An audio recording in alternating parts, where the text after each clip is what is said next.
Hi all. Right, back to start D-Day at Saipan. We just completed the setup and that first part, and some ramblings about this and that, no doubt. It was still quite a long video, and the setup. The setup is quite a procedure, but yeah, we'll not go on about that. I think we've went on about it enough already. Yeah, so I was just about to get started, and something that bothered me a little bit when I was setting these up was these. Now, these are the tank units here are LVTAs. Is that right? Hang on till I get this right.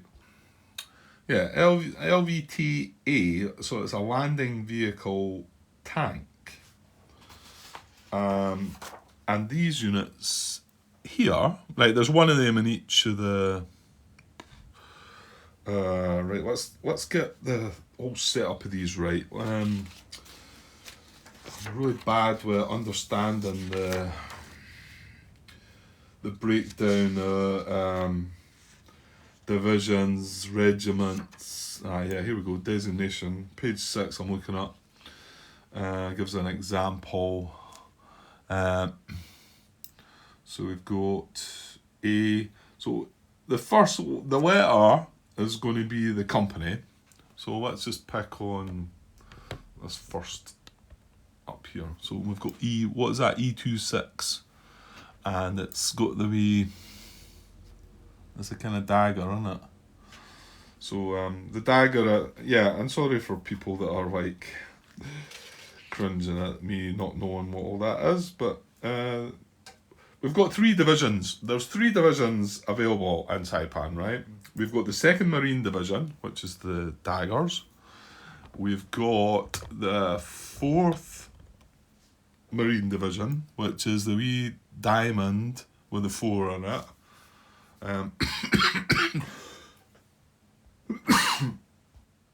Sorry, I didn't quite catch the pause in time there.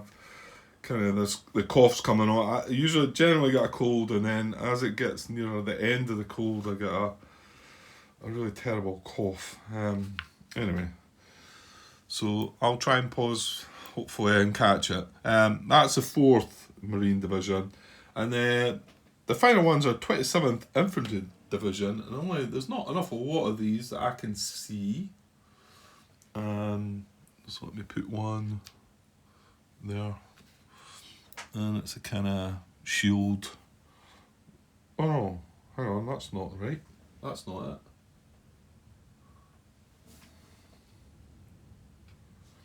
Well, that's not what shows on the. Oh no, that's the other one's Grant. What are they then? Hang on. Yeah, I've got muddled up there. Well, I don't know what they are then. Yeah, these are still in the bag. I've got counters everywhere. I'm not quite sure how to organise things. Yeah, that is the 27th Infantry Division. I guess they must come on board a little later. I'm not sure what they are then.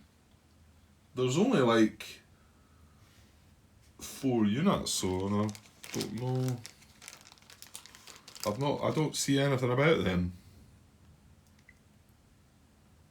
Okay, well, we'll maybe work that out, or maybe somebody will tell me when they see this. Yeah. Not sure. We've got a V with them. It's the letter at the side where you would normally get maybe the weapons. It's got a V. Okay, I don't know what that is. I don't know what they are, but there's not many of them.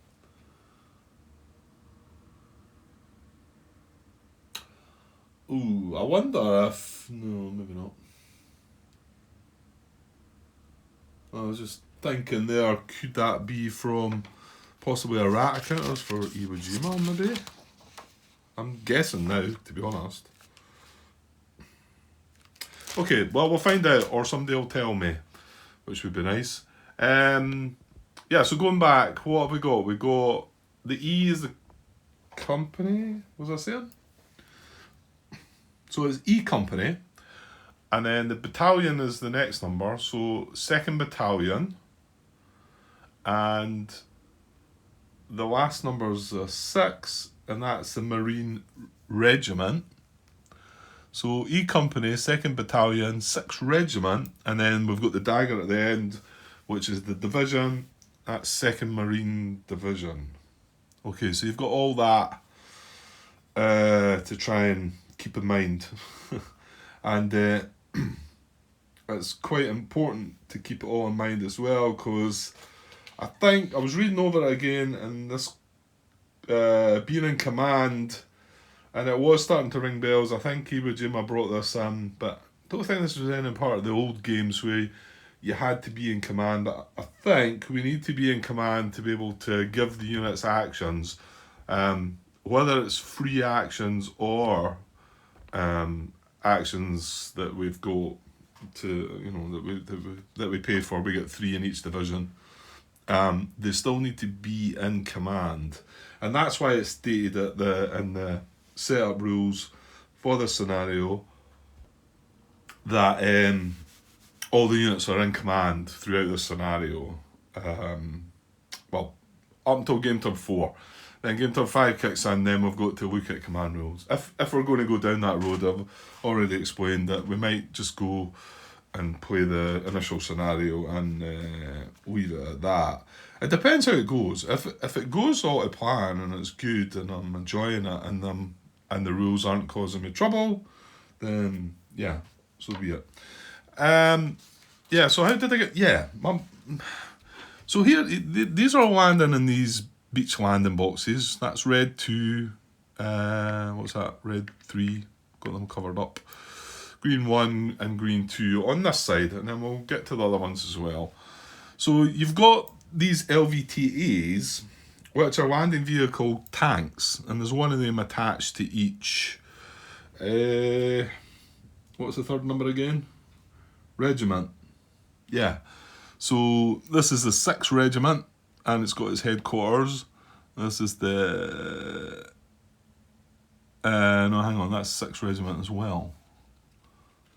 Okay. So, this is a battalion HQ then, is it? Because that's the 2nd Battalion HQ of the 6th Regiment. That's the 3rd Battalion HQ of the 6th Regiment.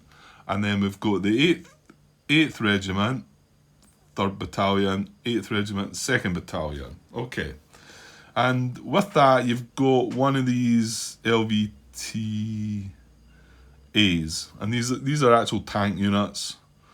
Now, there was... On the setup display, it was showing... No, hang on. Was it on the setup display? Yeah, on the setup display... Well... Over this side, it actually shows these tank units as having the same division, the 2nd Marine Division symbol on it. That's not the case, so my guess is that's a misprint on the setup display as well. It doesn't have them on the other ones, so they're not part of... Well, they're attached to it, but... not part of it, I guess. But anyway, tank units are maybe different. They do things differently a bit. So anyway, we've got them, and they are tanks, and I get that, understand that, they're just going to land as normal and whatever. These, however, are LVTs.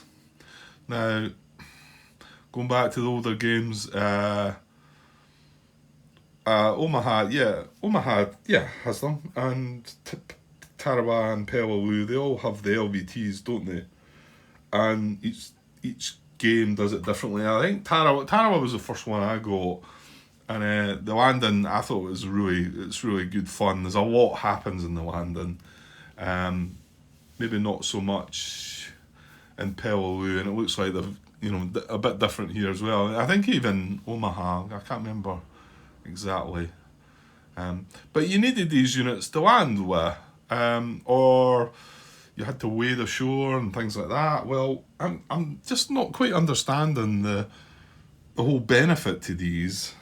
It doesn't really... So I noticed somebody had asked a question.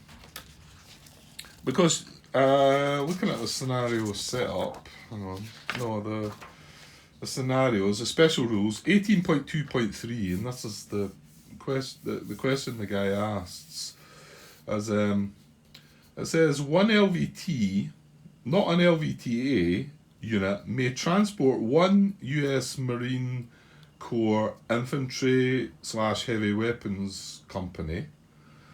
The units must begin movement in the same hex or be landing together. Place the unit beneath the LVT counter.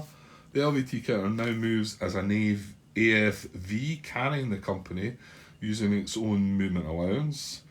I remember reading this and was a bit baffled by it all. If the LVT is eliminated or breaks down while transporting the company dismounts and its movement is halted for that phase. It may move normally in subsequent phases. And then it's got this important note which admittedly was nice to see. Unlike previous games in the series, elimination of an LVT does not cause step losses or elimination of any unit being transported. So it was still a bit like, I mean, what does all that kind of mean? You know, how do we land? So I could transport this in with this LVT, and the guy's question was quite valid, I thought, because I thought, I mean, what benefit is this doing? Is it protecting it or something? And he thought maybe that if this got a drift result, or if this was to take a hit, then you wouldn't consider the diamond shape here. You would only cause it's been transported by this, and it would kind of protect it in some kind of way. And you know, I don't know, that something felt odd about that as well, but I could understand the guy's question, because what is the benefit? And the answer that came back from one of the guys, and like I say, there's, by the way, there's only a dozen questions posted about this game, so if things are going to come up, you're going to see me posting quite a lot of questions, and I only hope that the designers around, he commented on the first video that I had uploaded, actually, so that was nice that he's looking out for things. So yeah, stay close by, Joe, because I might have questions for you, because there's not a lot out there to look up the answers to, and I know that you guys maybe spend more time on Consim World or whatever it is. I've looked at that as well, and there's not an awful lot going on there as well, so I might have questions to ask anyway, and let's hope I get the answers, or it might start frustrating me and throw the towel in maybe. I hope that's not the case. I do I you know, absolutely do. I want this game to work, definitely. And maybe with it working, who knows, I still think I need to wait on some rules for Iwo Jima, but I think I probably still will wait, but I was thinking about maybe tempted to go back and to revisit again if I find this is more clearer. But we'll see. Well, that's down the road quite a bit. So, yeah, so what does that mean? And yeah, sorry, getting back to the answer to the guy's question. And the guy had said that no, it was more for being on ashore with this and being able to use this to transport the unit about. Okay, I get that. That seems to be what it's saying. And he also says that if this is stacked with this is going to give 1 extra strength to the unit, which got me a little bit baffled again, because, well, I suppose if you're stacked with that, I could attack with this unit for 7 strength, but if it's stacked with it, I could then be attacking with 8 strength. You know, as long as you give an action to the unit and they're stacked together and they're doing the exact same action, you can do that. So I suppose yes. And 8/7, you know, if you got a 2 result, you know, that's 4-1, whereas a 7 to 2 is only 3-1. So yeah, maybe I'm not so sure it's that clear. And when you see the LVTs and you played the previous games, you kind of think that these units are needing these LVTs to get ashore.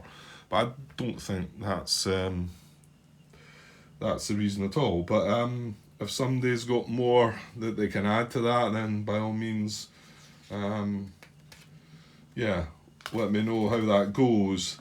But I suppose stacking them together, I should still do it because I don't see the point in them otherwise. And it does mean that, you know, there's 2 in here and I could stack that with each one of them. Yeah, I mean these are taking up 2 steps as well, and they're only 1 strength, but I don't know. So yeah, I guess I'll probably do it. So I think that's how it works. It's adding 1 strength to the unit if it goes to go and attack, as long as it sticks together. But the other thing, you got to watch it, and then also the guy. Sorry, I keep saying the guy. I think it was Mark someday that answered the question. Sorry, I'm not. The computer's, yeah, not handy right now. So he was also saying watch for breakdowns, and I'm like, what about breakdown? But I mentioned it there, didn't it? If the LVT is eliminated or breaks down while transporting a company, I thought, what's that all about? Well, the terrain key and movement effects chart here, because Mark had mentioned, I'm going to say his name's Mark now, and it's maybe not, isn't it? I mentioned railroad hexes, because I think you might land into some of these hexes. And when you move with an LVT, sorry, not an LVT, because turning that LVT, I said it turns it in, it now moves as an AFV. And what does AFV stand for again? I'm sure I've seen that somewhere. I'm sure I read that, and I'm not finding it. Something vehicle. Amphibious something vehicle? Maybe. Oh, there we go. AFV units. Any unit with a vehicle symbol is an AFV. Collectively, this term includes all tanks and any type of LVT. These units use the AFV category when calculating movement costs for terrain key and movement effects chart. So still no mention there what an AFV stands for. I don't know. We'll just have to... Somebody might clear that one up for me too. These guys in the know. So there, railroad movement cost. If it was just a leg unit, it'd be 1 movement point cost. AFV, it's got +1 and it's got 3 wee asterisks there. And if we just zoom in on these movement notes, 3 asterisks says draw 1 card for each LVT not entering along railroad hexes. So I guess Mark was saying that you could possibly land in a hex like that. I'm just looking on the map now and not sure I'm seeing any landing boxes that land in a railroad. However, it's maybe not just railroad, is it? Could be some other hexes here. Railroad. Well, what's the one? If no type, draw 1 card. What's the 2 asterisks then? What one's that? I'm not seeing something with 2 asterisks. Hang on. There we go, a swamp. Swamp has got the 2 asterisks. Do we land in any swamps? I got the impression what he was saying was that you could... Oh, wait a minute. Yeah, I've seen one. I've seen one with a railroad in it. So, yeah. Right there. Hex. Whoa. Right, I'd like to say the number, but there's a blue dot covering it. 1018. So that's going to be... Alright, we're going that way, aren't we? So it's going to be 1108. It's going to be 1109. That's not very clever with the dot over it. But you can see that is a landing hex, and it's a railroad. So if we land one of the LV, well, not just one of the LVTs, but also the tank. I think we'll need to check for that. That makes me want to make a slight adjustment down there, I think. Although these things could drift, couldn't they? But I think the fact that that one hex there, see, none of these other hexes have the railroad. So I've got 2 of these. Would I not be better having 2 in here and 1 in there? Because remember, you were only allowed between the 3 sets of them. There was 3 of them between the blue, and then 3 of them between the yellow, 3 of them between the red, and 3 of them between the green, and you could only spread them out. Well, actually, you could only have 2 and 1, couldn't you? I think I've got it right, I think. So I think it's worthwhile putting that in there. I want to say that's the only railroad, but... Oh no, I can see another one actually. Up here. That's a railroad hex. So have I got 2 coming in on this? Like I said, they could drift anyway. No, this is the one. I've only got 1 in there and I've got 2 in there. So I think I'm better having the 2 in there. And because I didn't see that guy, the playthrough that is out there, that he's got 2 parts. He does that a bit quickly. He starts showing you something, then he completes it all himself. And he's the first part's camera's quite far away, so you can't really see what's going on. But there was no mention of getting checks for. Obviously, you get to decide where these units land between these 3 hexes. So ideally, you don't want to put any AFV units into that railroad. Then, yeah. Okay. Right, well... Okay, well, we'll go with what we're thinking there just now, and we can see if anybody comes out with something. I was going to post a question, but then when I checked, I noticed that guy had asked the question. Sorry for that guy, but... And it's kind of random, isn't it? Right, so... Yeah, and before the sequence of play starts, however, we've got to draw a card for, we get to disrupt, don't we? Where are we here? Let me find what I'm looking for. Yeah, again, 18.2.3. Before the landing phase on game turn 1, pick 1 fire card. The 3 fire colours on that card indicate which positions start game turn 1 in a disrupted state. Where's the disrupted marker on the appropriate units? Okay, and that's the start of scenario 1. But remember, the setup for the campaign is exactly the same as scenario 1. So, yeah, you must have to carry out that as well. The only exception in it is... we ignore 18.4.3, which is a special rule for scenario 3 prior to starting phase 1. So we ignore that one. But obviously that's... So yeah, so we're going to draw a fire card and get some Japanese units disrupted first. Okay, so I've got a nice wee gap in the middle here. So I'll just draw this card and we'll have a look at the 3 colours. So, well, nice and simple. Orange, red and blue. So we're going to get some disruption markers out for the Japanese. All these disruption markers have got 2 colours. Yeah, I'm going to use the yellow one. I'm going to use that side, I think. I'm going to use that side for the Japanese. The other side is a white colour. There can be times where you want to use that. It's more for the US, I think. Sometimes you can be disrupted within the action phase and you need to differentiate between disruption within.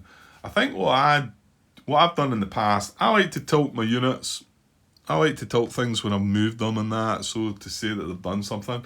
The odd thing I noticed was, well, it's not an odd thing, I suppose, but it's when I was looking at things, I'm thinking, oh, the hexes, I'm got my units going that way, and generally you would have them sitting that way, but it's because we're coming in like that. I'm not going to change any of that. I'm going to leave the unit set up as the map. I mean, basically, I'm just going, as the map board is, and having my units all facing square to me that way, but you can see it's in on an angle. So I'm going to leave it like that, and then if for some reason I've got a unit like that, that means that units had an action, it's done something. I think what I used to do generally was if there was any units that were disrupted.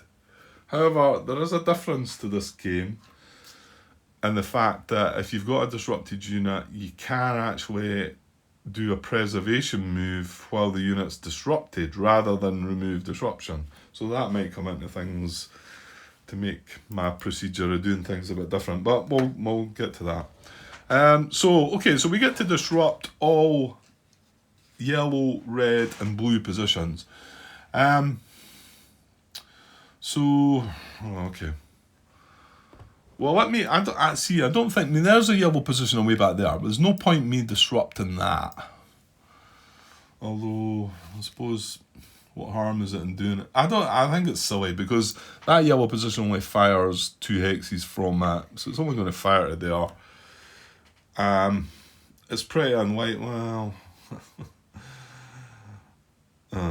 you know what, I'll start covering up some yellow, red and blue positions, and we'll see where we're at.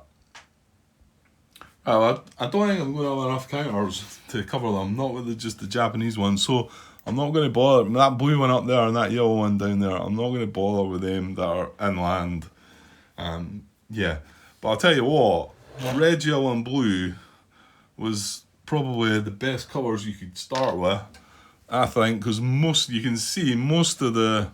we've got a brown, a purple there, and a green position there. But look at all the stuff that's been disrupted. That's brown, fair enough. Green, I don't think that reaches that green, so that's brown. And then coming across this side, purple there. But even on this side, look at everything. Right, I know we're going to get some glare in there. I can't really help that at the moment, but on saying that, this position's, we're not landing in there. Oh, that's not true. You could drift right, and we could land in there. So there's our brown position there. But again, red, blue, yellow. Look at all the disruption. That's really good. Hopefully that's right. Again, the other playthrough didn't go through that, but that's what I'm reading. For the landing phase in game turn 1, pick 1 fire card, 3 fire colours on that card indicate which positions start game turn 1 in a disrupted state. Place a disrupted marker on the appropriate units.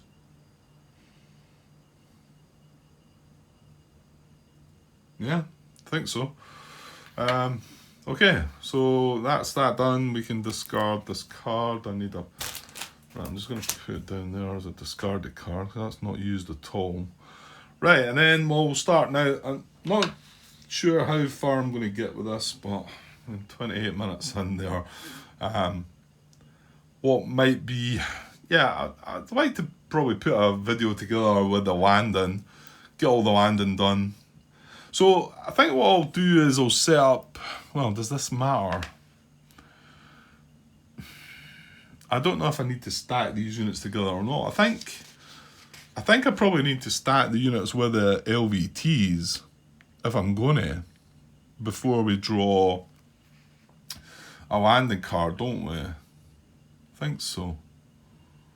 But as for stacking the rest of these, I don't really see the...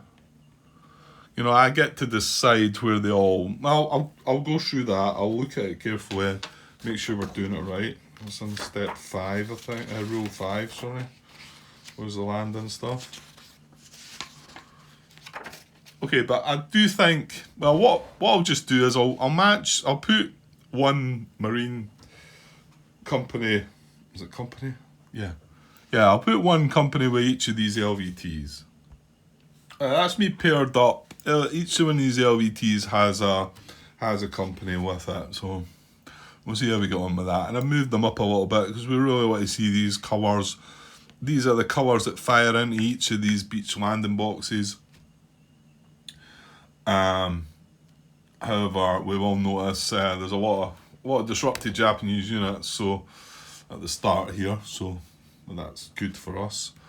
So just looking at a turn sequence track here, we're on phase 1, US amphibious ops phase. Conduct a landing check and drift check for each beach landing box containing US units. Rule 5.1. Right, and I don't really have the space to like show you what I'm reading here, so I'll try and mention the page, the rule. This is 5.1 landing checks on page 10. Even the turn sequence track. I mean, I could burrow around here, but we're going to get this glare coming in, whatever. So, yeah, it's probably best that if you're trying to follow along,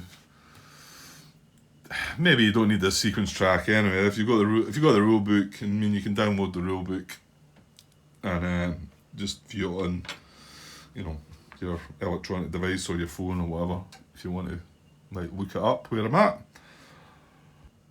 Okay, so I'm going to take this slow at first. Hopefully it'll speed up a little bit, but no guarantees there.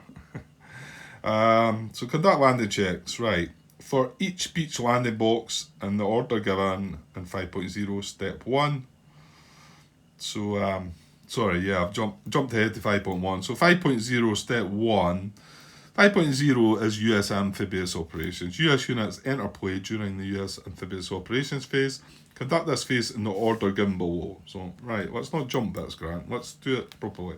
So, step 1, starting from the north, your left, which is going to be starting from this box here. Conduct a landing check for each beach landing box containing one or more US units. Apply step losses and drift results as called for. Step 2, there's 3 steps here, so I'll read the next 2 steps as well. Step 2, place each unit still in a beach landing box in a beach hex of your choice adjoining that landing box. Bearing in mind that some of these units, they could drift left or right, so they would then land into whatever. Yeah, that's getting the whole the boxes in. Beach landing box, beach hex. These are the beach hexes, and these are the beach landing boxes, right? Okay. Yeah. So place each unit in a beach landing box in a beach hex of your choice, adjoining that landing box. Step 3: place units scheduled to arrive the next game turn in the beach landing box indicated for that unit. Okay. And I've got all these units scattered about everywhere, and these are also going to land. Yeah, there's not any markings on the counters, is there? So I'm assuming I'm going to have to look up the book at the back there. Game turn 2, and then it shows you all the units. Yeah, okay. But once I've done this once, I'll probably be trying to organise these better, obviously. Okay, so 5.1, conduct landing checks for each beach landing box in the order given in 5.0 step 1, resolving each check prior to conducting the next check. So we're going to draw 1 card for each beach landing box occupied by one or more US units. Right, so let's home on this one here, and we're going to draw 1 card. This is red 2. Let's get that out of the way so we can see where we're at. And remember, this marine company's attached to that. Now I don't know what happens, because if we got a drift result, hang on. Yeah, I was wondering if, because it's a symbol that drifts. So if we got, this is transporting this, and I wondered, like, if we got a drift result, would we look at the triangle here or the diamond? And sure, if they're carrying each other, they've got to drift together. However, it's the actual division, so it's nothing to do with the LVT, it's a division symbol you'll see on the card that'll tell if there's a drift result. So I can only assume from that if we got a drift for the 2nd Marine Division and it had a diamond, then these two would drift, either left or right, because this is transporting it.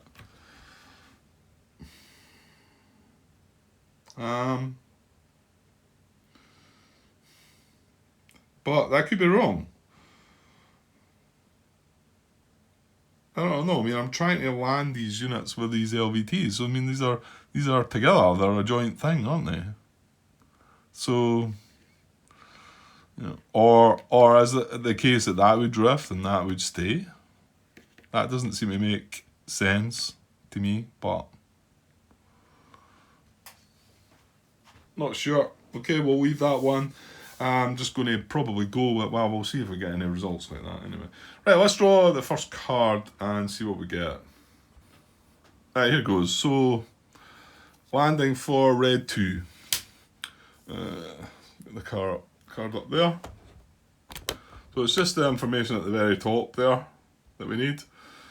Right, I can see that, I think. So, landing, and it's a purple circle. And then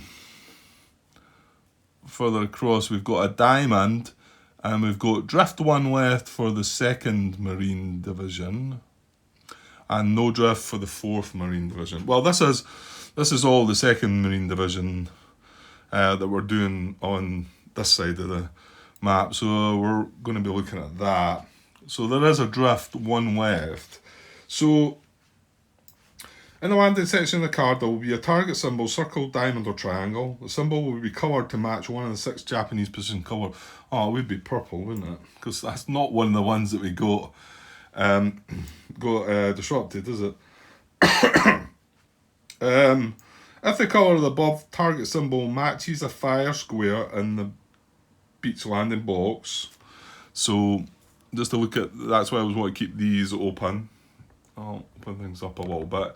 You can see red, brown, green, yellow and purple are all firing in this beach landing box. However, we've got red and actually, yeah, red and yellow. We've got red and yellow disrupted. So we've got brown, green and purple firing in here. And what colour have we got in the card? It's purple. So it says, if the colour of the above target symbol matches a fire square in the beach landing box and the Japanese position capable of projecting fire into the box is occupied by at least one non-disrupted Japanese unit, remove 1 step from each US unit possessing the card's target symbol. So this is the position that's firing, and it's purple, and we weren't able to disrupt that. Here's me seeing we drew all the right colours, but there you go. So every unit in this beach landing box that has a circle is going to get hit. Well, we've only got the one. Yeah, generally they spread things about, but I suppose our tanks, they're both triangles, so we got lucky there.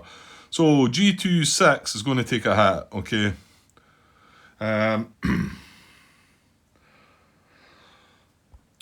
Okay, so that's the first of the hits, and what we're doing here, these are the step loss markers, right? So we just randomly draw one of these out, and we're going to look at the 1 step loss side.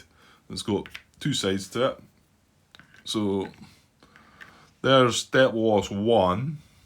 Sorry, that's maybe not. Step loss 1. I don't know if that's zooming in or not. I'm probably better leaving it on the map. I get better results with that. There you go. So step loss 1, you can see it takes it down. This is it's a 4-step unit, so it's going to take it down to 3 steps, and it's going to reduce its weapons. It had a full set of weapons, and now it's only going to have Browning bazooka machine gun. So, and it goes underneath that. I think that's the way they want it done, isn't it?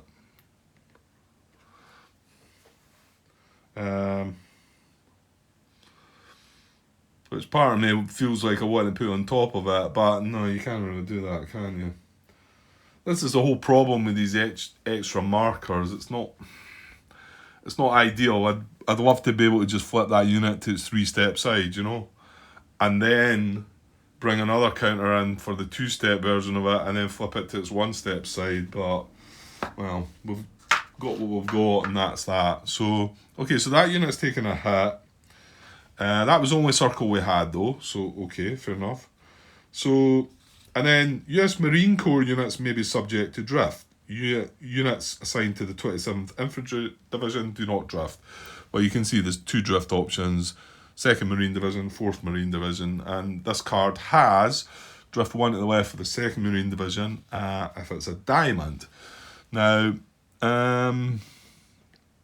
we do have a diamond, this guy here. Well, here we go, this is the exact thing I was talking about. However, I think it maybe explains it here.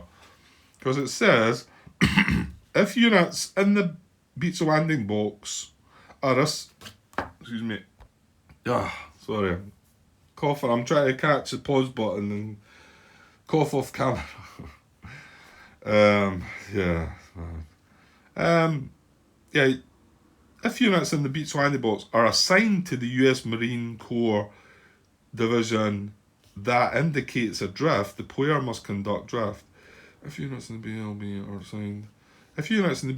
are assigned to a US Marine Corps, USMC, US Marine Corps, or is it, I was saying company, I think that's US Marine Corps, or the 27th Division that do not indicate a drift result, no drift takes place. Yeah, I thought I was making it clear that. So it says conduct drift using the following procedure. If at least one US unit's target symbol matches the card's drift target symbol, and we're looking for a diamond for the drift part. So the only diamond we've got is this guy here that's with the LVT.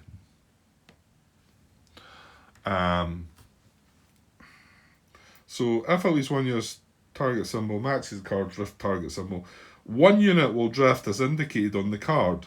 Move the unit from its current BLB to the BLB in the indicated direction and number of BLBs. So we're drifting 1 left, which would take us into red 1.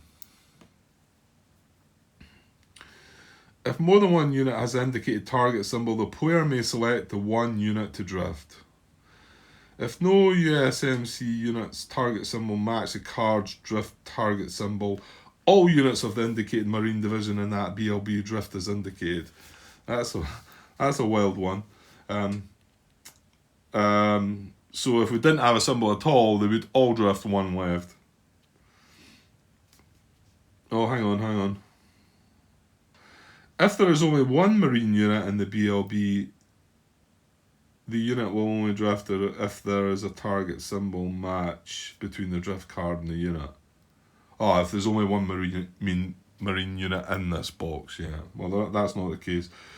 Drift result that would move any unit to the left of blue 1 or right or red 1 or right of yellow 3 ends the drift in the last BLB. Right, okay. Okay, so, well, it's happened what I was like wondering about. About if that LVT drifts as well. I mean, I don't know. I mean, it's got a triangle. What do we do there? Yeah, I'm not sure. This could be my first question to ask, because yeah, I want to make sure I'm getting this right.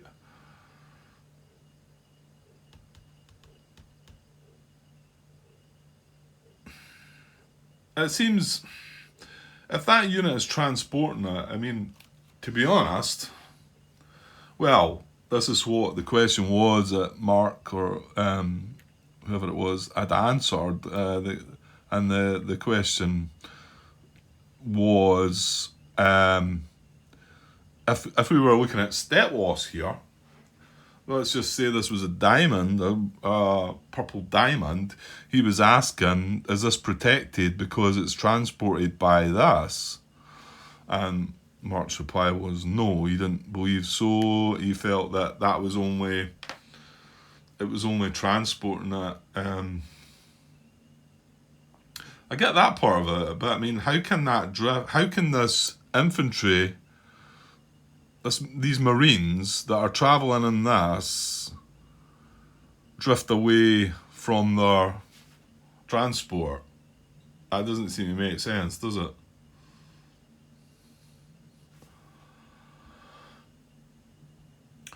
Well, you know what? Things are getting quite late here anyway, so I might just pop a little question out there. What are we at? 45 minutes? I don't want to just leave it at that though. So, yeah, because I'm pretty sure I could land all the units here and in a part. So I'll basically just take a pause here, but it'll be an overnight pause, and get back to this in the morning, and we'll see. We'll see if somebody comes back and lets me know about that one. Slightly worrying we're having a question like that just so early, but it could be me. Hang on here. No, see, that's an LVTA. The example in the book. See, the example in the book doesn't have an LVT. There's no LVTs in the landing. There's an LVTA, which is the tank, and it can't transport the units.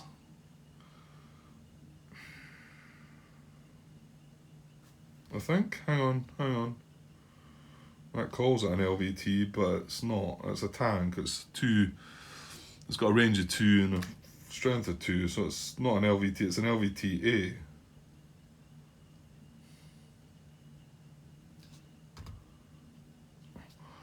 I mean, the example shows that the LVTA and a Marine division, and a Marine company, infantry company match the symbol, and you as a player get to choose which one would drift. You know, I mean, if we had 2 diamonds, I would get to choose which one drifted. But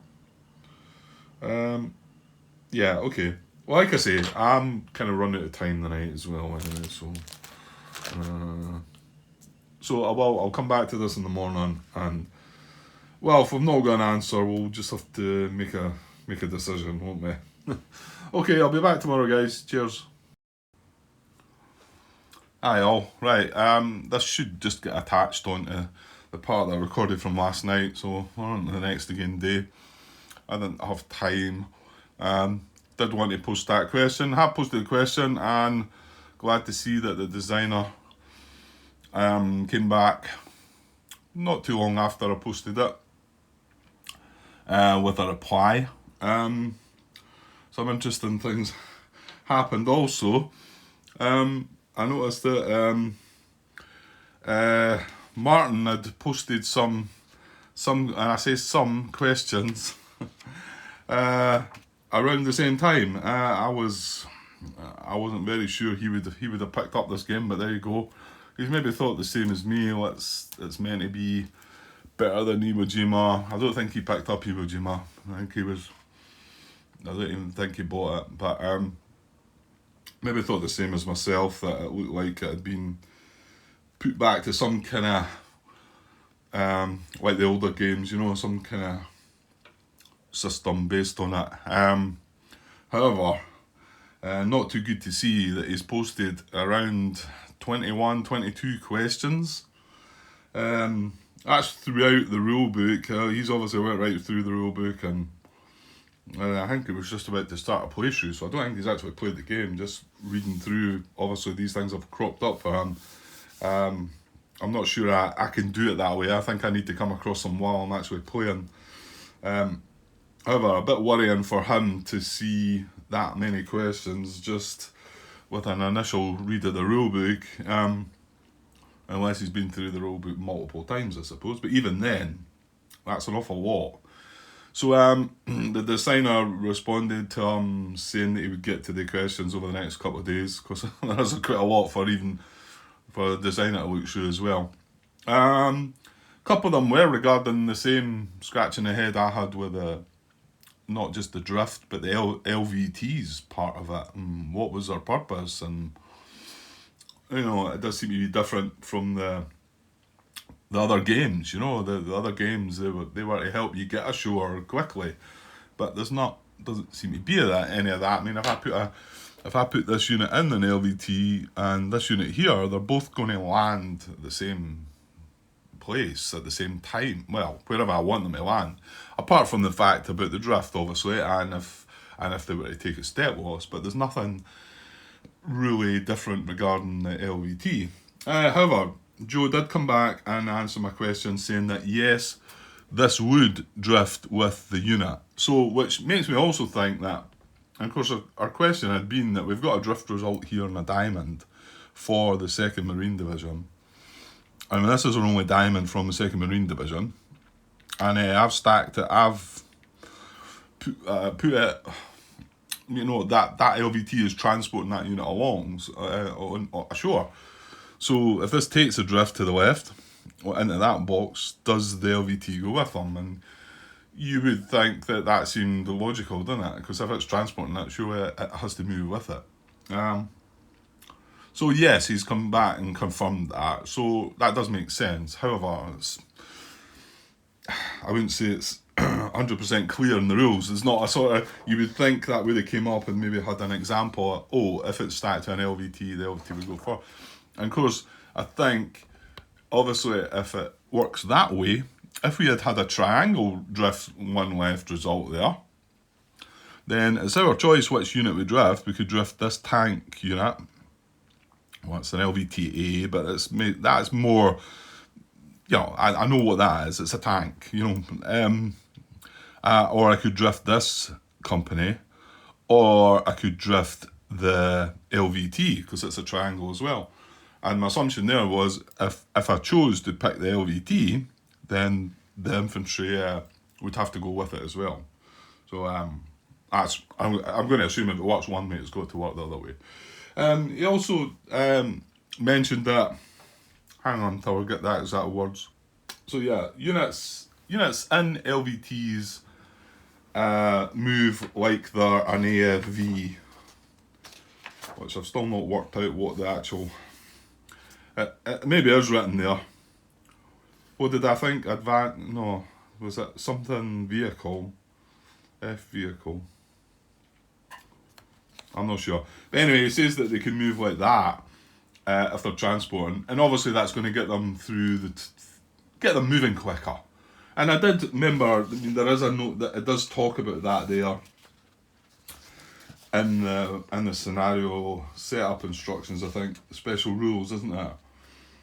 One LVT, not an LVTA unit, may transport one US Marine Company, infantry or heavy weapons company together. Place a unit under the LVT counter. The LVT counter now moves as an AFV carrying the company using its own movement allowance. So they'll have a better movement allowance. However, there is some restrictions to where they can move. So it's the benefit is that you might be getting that infantry unit moves quicker. But as for getting them ashore here, yeah, there's not really it doesn't seem to be that there's a great purpose of it. Like I say, the one thing I've thought of if they land together, but if I didn't transport them together, right?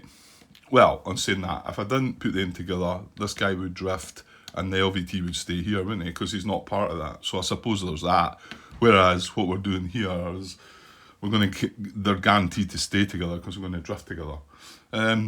Yeah, so that's fair enough. But if they didn't drift together and I had them separate, I could still land them both in a hex together, and they could still end up being together. But, and you know, there's not really a bit that says that you know, if I land them together, if they're not part one, you know, if they're not transporting them and I land them together, who's to say that they're aboard that LVT? It doesn't really. You know, just because it's stacked with it doesn't mean that it's actually transporting it. It does say in that bit, but the units must begin movement in the same hex.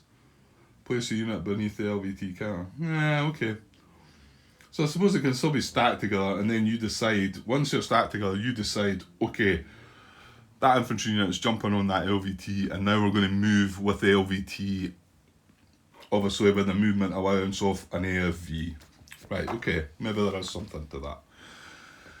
Right, and yeah, I think one of Martin's questions was regarding something similar, but we'll wait and see what all comes back from his questions. But yeah, a little worrying to see that he's got that much to ask already. However, anyway, right, so yeah, one of the questions related was that he was saying he assumed that there was not any further drift to units drifting or any further step losses. I think what he's meaning by that is if we still had units to land, well, say it drifted right, say this drifted right, not left, and it drifted into this box, then we drew a card to land these, would that be affected? I'm pretty sure the answer to that is, he assumes that's not the case. And yeah, I would assume the same. So well, it doesn't matter, he's going to go in here. So they're going to drift left. And that was our one drift. We took the step loss, didn't we, on the circle? Yeah, that's right. So yeah, and you can, just moving on there, you can actually see why Martin is asking that question, because again, going back to this, if this was to have drifted right, we drift into this box, you don't actually do the landing of the units until step 2.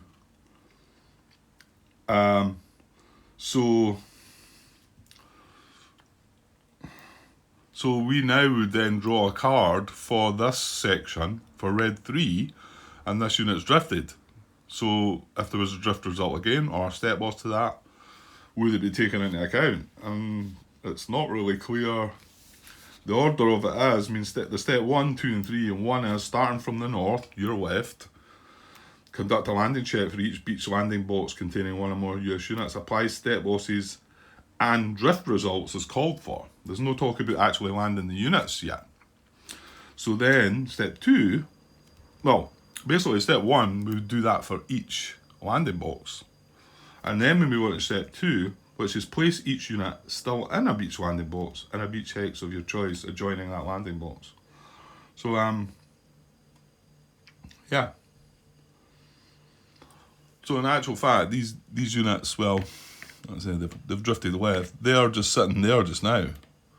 They're not actually getting to land. Now, I do want to say that some of the older games, I think, were a bit like that, and what you done was you just landed the units anyway, because you could then get muddled up saying, oh, have I checked this one yet, and have I checked that one yet, because they could have drifted all over the place. So what's the best way to do it? I think the best thing for me to do is actually land. No, I can't though. Because I can't decide to land these units, because say we get a drift left from here, one left from here, it's going to go in there, and then these have got to land together. Okay. Well, I shouldn't forget, but here's a way of maybe remembering. Yeah, I can't see that this is maybe necessary, but what if I just put a little blue cube there to say that we have completed the landing checks for red 2, you know? It's maybe not really required that, but because I don't think I can actually land these yet until we see these could drift. In fact, they've got to maybe drift into this box, you know. So I can't really go ahead and land them yet until, because you want to land these. You've got 3 hexes to choose from, and you want to spread them out in a way that I know you can end up having them, if you have them overstacked. We'll look at that in a minute. Obviously, when we go to land them, if there's so many steps in the stack, I think they end up being disrupted, and you want to try and avoid that as you can. Okay, right. Well, let's move on. That's done the landing card for there. So let's do the landing card for red 3 then, and see what we get there. Probably just squeeze that in there. Right. So we go red diamond. Red was one of the ones that was disrupted, fortunately. Red does fire into that, red 3. But like I say, it is disrupted. Where was the red fire from? Must be from this hex, this one here, huh? You wouldn't have thought that reached into there, would you? I mean, it doesn't.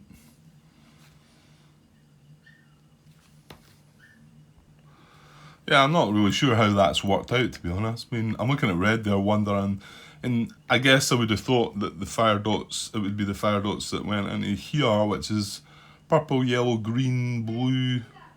So you've got purple, yellow, green, blue, but there's brown and red shown there as well.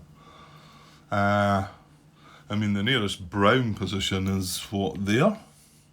And the nearest red position I would say is there. So yeah, I'm not sure. I know they had this system in Neo Geo as well, didn't they? They had the dots. I don't think that came in any of the previous games. Possibly, maybe Pelaloon, maybe it might have been in that, where it showed you the colours there, but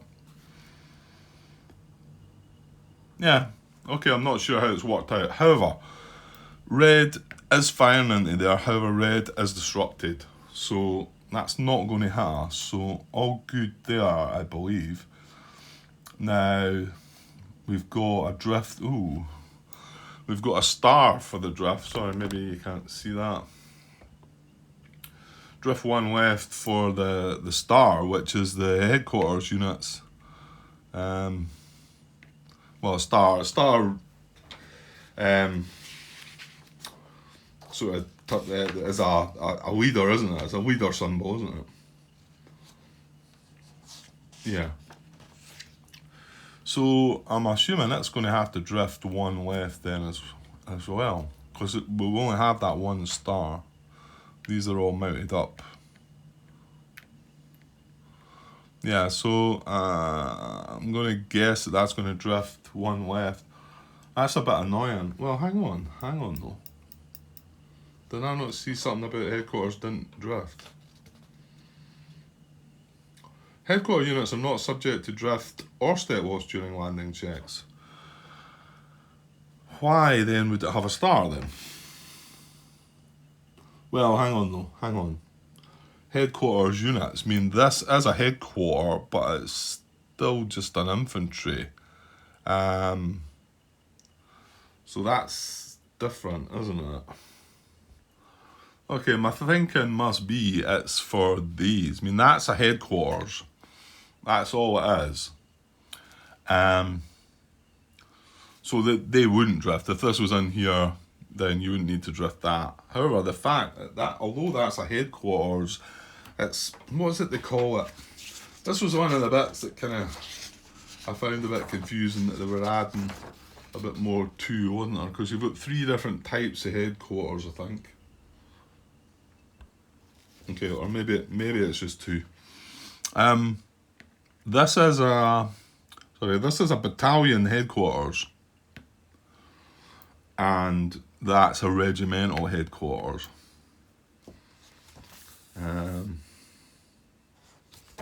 I kind of thought there was 3. Regimental headquarters. Give me a sec. Yeah, I'm just looking forward to section rule 10, which starts on page 22. But it's on page 23 I'm looking at. Infantry, but it talks about regimental headquarters capabilities, and then, which is, like I said, that one, that's a regimental. And then it talks about infantry battalion HQ unit. I think that's what, because it was infantry / battalion, but I suppose that's what they are, because they are infantry units. And it actually goes on, this is rule 10.3. The designers note their reorganisation of US Marine divisions in 1944 increased the manpower and support weapons in each infantry battalion's HQ company. US infantry units with HQ in their designation have the properties of infantry units and limited HQ capabilities. These units can be recognised by their star symbol in place of a normal target symbol. Infantry HQ units conduct actions like other infantry units and count towards stacking limits. Each infantry HQ unit has the following HQ capabilities. An infantry battalion HQ unit is always in command of itself. An undisrupted infantry battalion HQ provides command to any infantry unit belonging to its battalion and one other rifle infantry company from the same regiment if those units are within 3 hexes of the HQ. And then 3, as a battalion HQ also commands any tank or engineer unit from the same division stacked with any of its rifle companies. That's talking about them being in command, but can they? I mean, do they get a free move?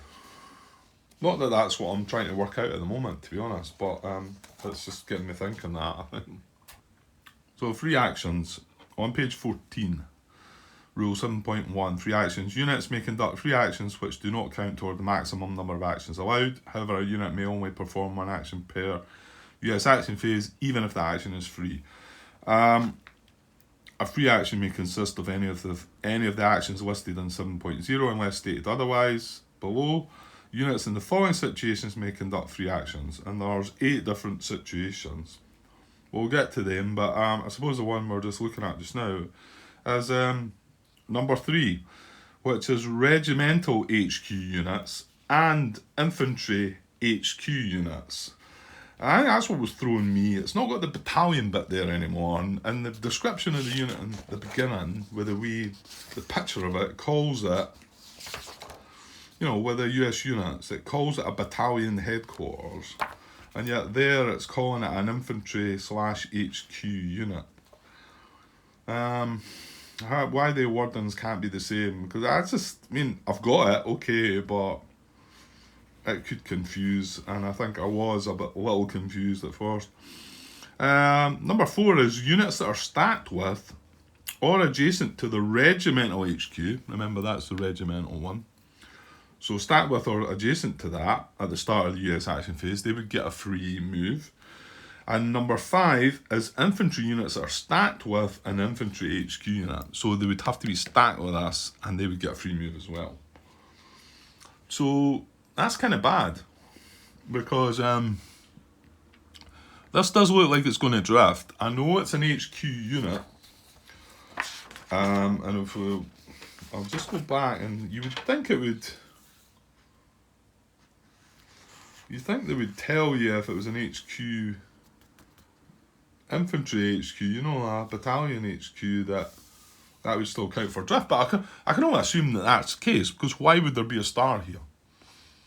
There's no reason, if headquarters units cannot drift, there's no reason to have it's pointless having a star there. So it must be that it allows these guys to drift, so I'm going to say that guy does indeed drift. We can put that away again, that's not on the board yet. And yeah, it's a bit annoying, because if we stack units with him, although they're going to all land together, now the thing is, he's the headquarters for the 3rd, here we go, I should put a wee note down about these, the designation, so that is, he's the HQ for, the 3rd Battalion of the 6th Regiment. So if he's the HQ for the 3rd Battalion of the 6th Regiment, can he give this a free move? Because it's from the 2nd Battalion of the 6th Regiment. Well, did we not just read that a minute ago, Grant? Yeah, well, I had to go back to Rule 10, didn't I? 10.3 Infantry Battalion HQ Units and Command. So each infantry HQ unit has the following HQ capabilities. It's always in command of itself. And 2, an undisrupted infantry battalion HQ provides command to any infantry unit belonging to its battalion. Yeah, so again, I had to work out what one is a battalion, and that is the first number. So he's from 3rd Battalion, that's from 2nd Battalion, so he can't command that, which kind of makes sense. They've got their own HQ there as well. So an infantry battalion HQ. However, it can also, and it says it provides command to any infantry unit belonging to its battalion and one other rifle infantry company from the same regiment if those units are within 3 hexes of the HQ. Within 3 hexes of the HQ. That's not so bad. No, hang on. No, that's just command. To give them the free move, it needs to be stacked with them. Oh, that's messy. Okay. However, it's also got important down here.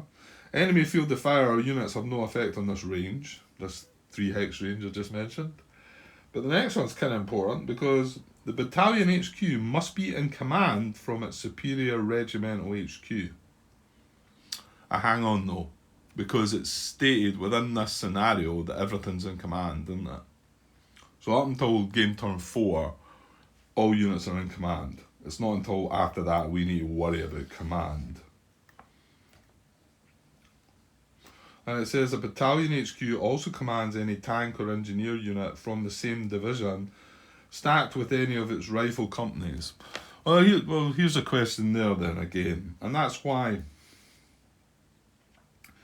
engineer units are fair enough, because you'll see some of them just a bit of land. They are from the 2nd Division. They've got the wee dagger, if it is a dagger, I think so. What about the tanks though? What are they? Battalion HQ also commands any tank or engineer unit from the same division stacked with any of its rifle companies. So, okay. Right then, I won't just jump too far into that. There you go, look. These tanks, which are more like a bit stronger, they are from the 2nd Division. So, I can only assume, well actually, hang on. They are actual tanks. It's a different silhouette. These are LVTAs. They're classed as some kind of tank. Yeah, so they're not part of the division. Okay, fair enough. That's fine. Right then, so with this guy going across here, he could still command, and with that command, if this was stacked with him, I think he'd be allowed to give this one infantry company a free move, I think. Okay, so just jumping back again to 5.1.1, landing checks for HQs. That's all it says. HQ units are not subject to drift or step loss during landing checks. Exception if all units in the BLB drift. If all units in the BLB drift, the HQ will also drift. Yeah, and the way they can all drift is, I think I spoke about that last night, didn't I? If there's no units with a target symbol matching the card's drift target symbol, all units of the indicated Marine Division in that BLB drift is indicated.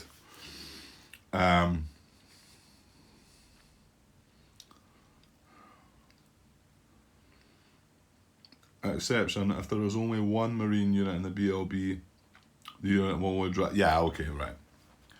Yeah, so if we didn't have one with the target symbol, they would all drift, and any HQs would drift with them. Which kind of makes sense. It means that HQs staying.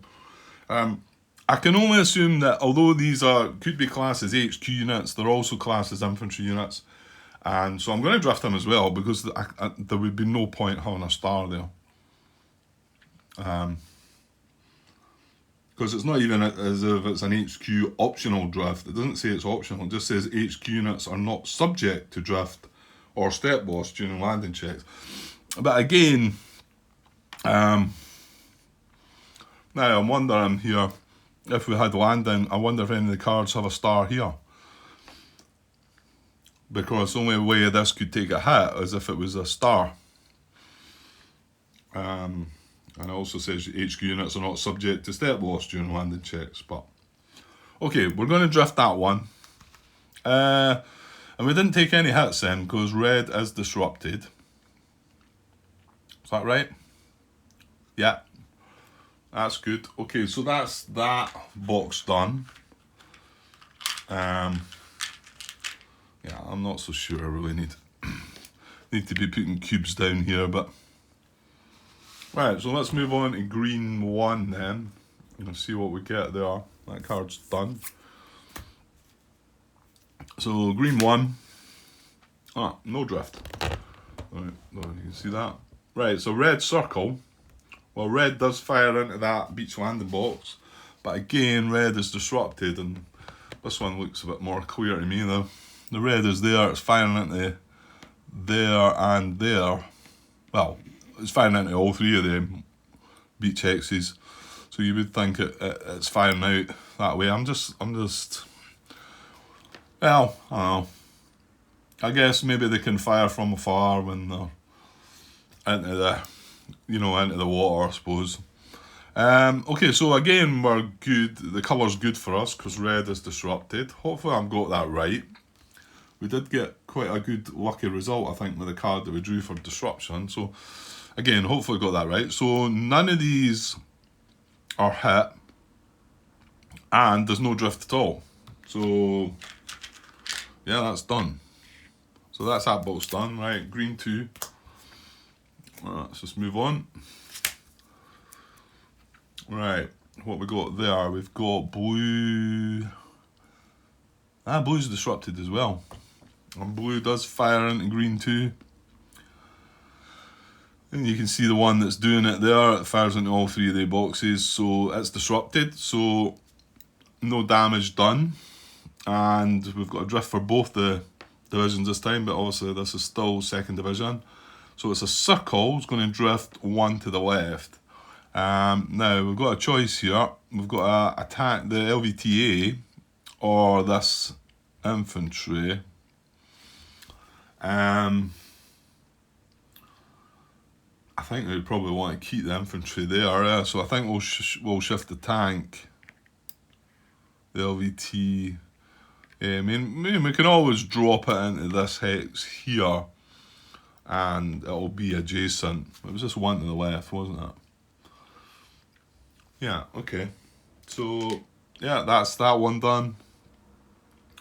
And that's that side of things done. So now we're over onto the 4th division units.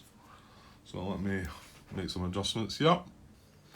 Alright, so we got, this is blue 1, blue 2, yellow 1 and yellow 2.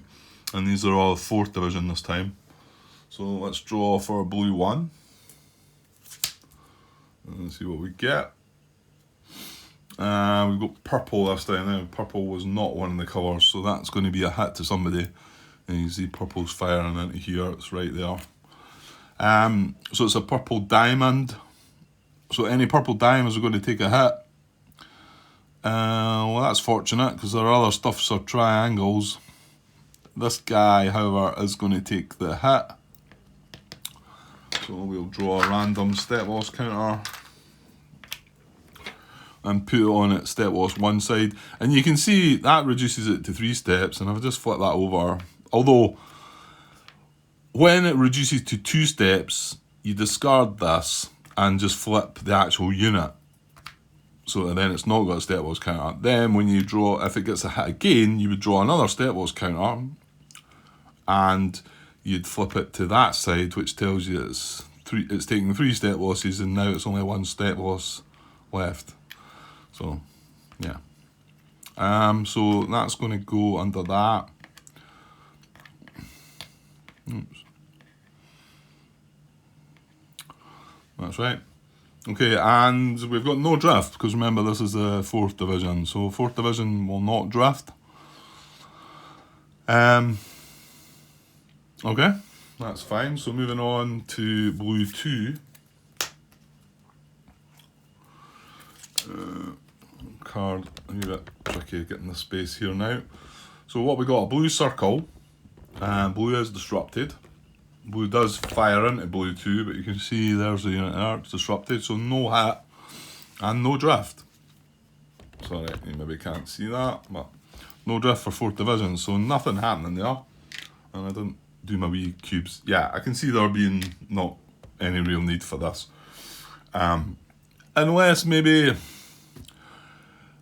yeah, if I got called away right now, would I remember? I'd need to look back how many cards have I drawn. Maybe that would maybe tell me.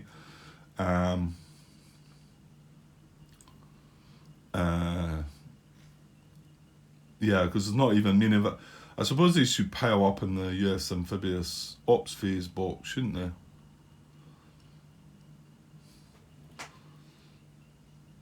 Because I'm just discarding these now. They shouldn't.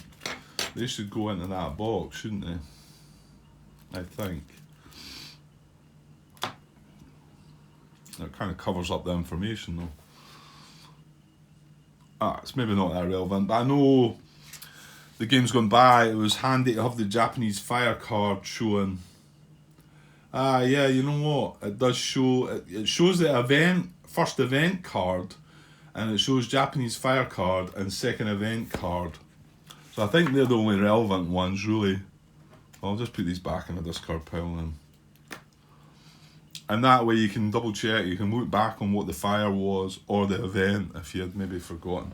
But yeah, just saying there just now, if I got called away right now, at least I would know now that I've carried out all the landing checks. I've not landed the units, but I've done all the checks. I've drawn the cards for all these that I've got marked with a blue cube. Yeah, so not that stupid after all, crap. Well. Right, yellow 1. Okay, let's draw one for yellow 1. I'll just put down the side there, should be able to see it. Purple again, that's not good, is it? So purple triangle, oh, I'll tell you what. Purple triangle, but there's no purple in there. And just look in there to confirm I know that there was. Well, I mean, I don't know, you could say that's purple there, but it's maybe a bit of a stretch. And then this one's purple here, but I think you've just got to go what it says in the box, really. I mean some of the ones up there looked a bit odd. I know there was a mistake. There was certainly one that was wrong I think in Iwo Jima, or was it in one of the games? One of these thought it was the wrong colour, I think. But that was highlighted. I don't think there's any. I don't think there's any errata out for this game yet. I might be wrong, but anyway. So yeah, purple triangle. Like I say, there's not purple fire in here, so we don't need to check that. And then no drift again. Look at that. We're having a nice landing, I think. So, and then finally, yellow 2. Draw a card for that. We've got red again. So red is good, although it's firing into here, it's all disrupted. So no fire and no drift. Wow. Okay, well we only took 2 units took a hit out of all that, 1 in each division. And one unit drifted and that headquarters infantry drifted, didn't it? Yeah, that was it. So now we can go and land all these. I suppose I should do that because that's part of we're just looking there, that's 35 minutes and I think I had 45 minutes already stored away, didn't I? Okay, hang on. Alright, so let's get these units landed then. So just checking their landing units. In step 2, the player may move every unit in each beach landing box into a beach hex adjoining that box. So we can pick, well, we've only got this one unit that are stacked with there. So they've got the choice of the 3 hexes. I think we will probably want to keep away from that one. That red one's got a pillbox, it's got a depth marker.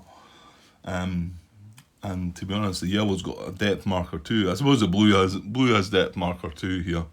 These are all disrupted now though, so we are going to get a chance. But I guess is it probably better coming into this hex here, I think, and hopefully brown doesn't fire. Oh, mind you, there's pink in that box as well. Pink, purple. It looks a bit pinky actually. It's less purple than it was before, but I might call it pink, I might call it purple. Yeah, because even in that hex, purple, it fires into there as well, so yeah. I suppose in actual fact that's a saver X to go, because red, yellow, and blue are all disrupted. It's just brown that would fire. So maybe. Well, let me think about that. It says units may exceed the normal stacking limits. However, units may exceed the normal stacking limits. However, units are disrupted as per 7.5.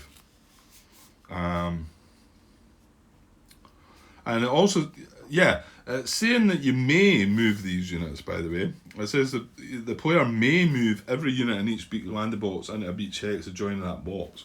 And then it states there, the player may choose to keep units in the beach landing box for landing next game turn. However, those units will be susceptible to step losses during the ensuing amphibious operations phase. But I mean, I can see sometimes where you might, if you're going to end up having to put units in that are going to disrupt. So what is the stacking limit? 7.5. Stacking limits. More than one US unit may end in a US action. May end a US action phase in a hex. Such units are stacked. Stacking limits apply only at the end of the US action phase. However, saying stacking limits apply only at the end of the US action phase there, but that wouldn't make sense. I mean, surely they've got to be disrupted now. The stacking limit may be exceeded during the US action phase and during other phases of the game turn, but there may be instantaneous penalties, disruption for doing so. Okay, right. There's no limit number of steps or units that may occupy a hex. However, the number of units that can operate effectively in a hex is limited. Up to 4 units, 2 of which can be rifle, infantry and or heavy weapons companies, can occupy a hex or conduct activity as a stack without being automatically disrupted. Up to 4 units. So we're allowed 2 companies and up to 4 units. The instant the above limit is exceeded, all units over the above limit are immediately disrupted. All units over the above limit are immediately disrupted. So it doesn't disrupt everything. Right, okay. So it wouldn't disrupt everything, it would only disrupt what was above that. I've got my wee dogs here, my wee puppies here. And she's got a squeak. Great. Okay, I think that's pretty straight. And HQ heroes and markers, they don't affect stacking. Obviously this unit, remember, although it's an HQ, it's still an infantry unit, so that would affect. So that leads me to believe that you could have 1, 2. So there's 3 sort of divisions in each of these, isn't there? Yeah, well, this one drifted, wasn't it? But you could have 2 of them together, and you could have the headquarters. In fact, you could have this tank, 2 of them, and all them could stack together, I think.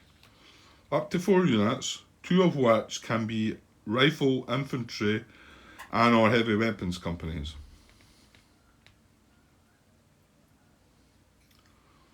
I think that's fine.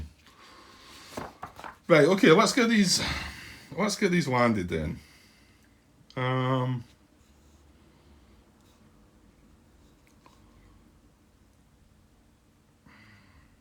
I'm just looking at the wee example here. It's kind of spreading them about a bit. I'm not so sure I would want to spread them though. Yeah, I think you possibly want to keep them together so they can make an attack. Right, let's see here. Right, I'm gonna just land this in here, I think. And then over here,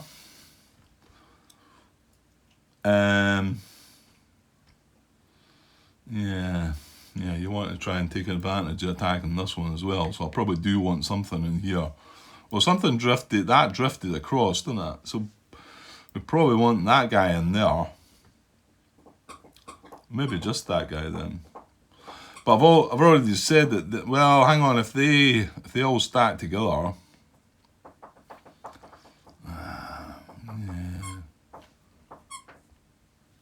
Not too sure. This is the one that took a step war, so I'm going to land him in there. And I'm going to land this HQ, this battalion HQ, on top of him. Now, the way I read that was he just commands. He can give this free move, but again, I think that's right. Actually, I mean, it just actually says infantry units that are stacked with an infantry HQ unit. So, although he can only command units from his own battalion and one infantry unit, one other infantry unit from the same regiment, no, from the same division, was it? Or regiment, I think. It's regiment, yeah. Regiment, they're in the 6th regiment, aren't they? And the issue here is 2nd Battalion and 3rd Battalion, isn't it?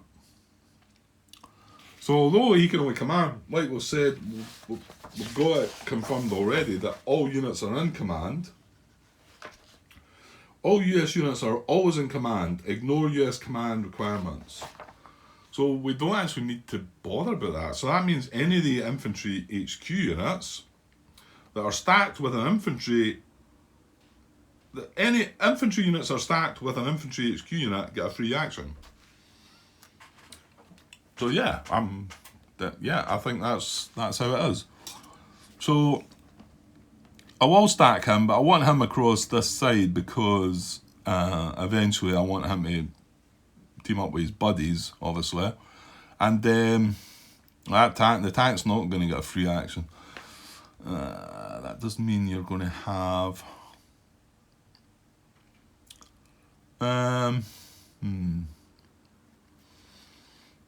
Right, so I'm going to land that in there with that.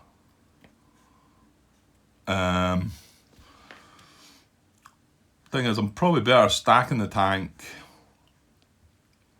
because I could use one action to, like, if they're all stacked together, to make an attack, you know. I mean, nothing's landing in here, but does that really matter? Yeah, okay.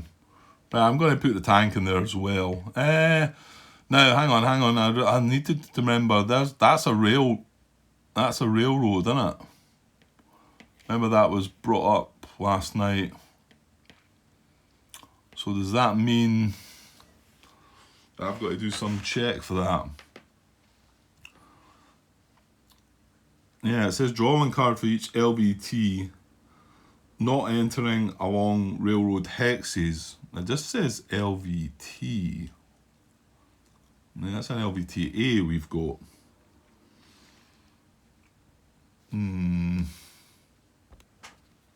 Well, I mean, it does just say LVT. It talks about, I'll show you what I'm looking at here. So this is the terrain key movement effects chart. And yeah, I was specifically looking at the railroad there, which is, yeah, that LVT did not move in it. Whereas where I was wanting to move this LVTA. So a railroad, this is a movement cost to, obviously if it's an infantry unit, it'd just be 1. You can see it's a +1 if it's an AFV. I wish I knew what that was standing for, but let's just say it's a vehicle, some kind of vehicle. So yes, I understand that LVTs, LVTAs, and tank units, and when I say tank units, I'm meaning, like, you know, these are tanks, and the silhouette is different to the LVT and the LVTA. So each one of them is an AFV. Right, okay, sorry, an AFV. So I get that. So I get for them to move, it costs +1, but it's got 3 asterisks, and that's the bit I'm reading down below. Movement notes. And the 3 asterisks says, draw 1 card for each LVT not entering along railroad hexes. And then the one above is 2 asterisks. Says draw 1 card for each tank unit and 2 cards for each LVT. So is a tank unit as a tank unit an LVTA? Because it shows it as a landing vehicle tank. Well, okay. If type AFV listed, draw one card for each unit of that type. If type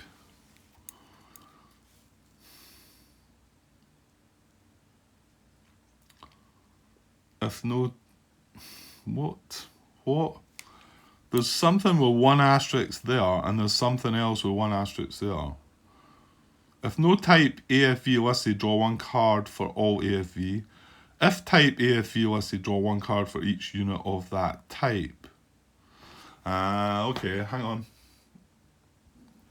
But I think that's meaning here we've got one asterisk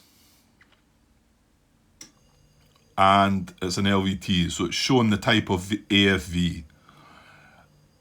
Here, it's not showing the type of AFV. It's just showing an asterisk. So, yeah, so if there's no type, you draw one card for all AFV, and if there is a type, you draw one card for each unit of that type. Right, okay. And where's that? These are hills. What's that? A hill? Rough. I'm just looking if we're moving into any of that. I think all the beach hexes are clear. Some of them have roads in them.